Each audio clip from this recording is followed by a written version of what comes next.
भाऊ ते जरा नाशिक रोड पर्यंत सोडताय का? बस चल.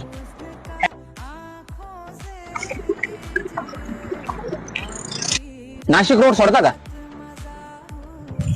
बरं बसा. थँक्यू.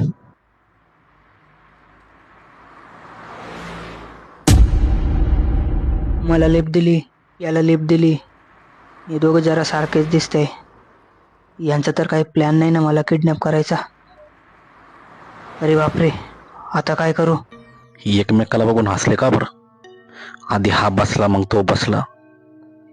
गाडी पळवायचा प्लॅन दिसतोय वाटत. बर यानं तोंडावून हात का बरं फिरवला? या दोघांचा काय प्लॅन तर नाही ना मला लुटायचा वगैरे? काहीतरी गडबड वाटतंय मला. हे गणपती बाप्पा, एवढे वेळेस वाचव मला. इथून पुढे नाही बसणार कोणाच्या गाडीत. छोट्याला असा कवळीत दाबतो ना, मग याला लक्षात येईल की अरे आपण चुकीच्या माणसाला गाडीत बसवलं. करा प्लॅन करा. तुम्हाला माहित नाही गणेश भाऊ काय चीज येते. तुमची हौसच करतो आज. आला नाशिक रोड. काय पण विचार करत बसलो मी. आला नाशिक रोड. ही तर चांगली माणसं होती. थँक्यू. किती फालतू विचार केला मी यार. अरे दोघेही चांगले होते. सॉरी गणपती बाप्पा.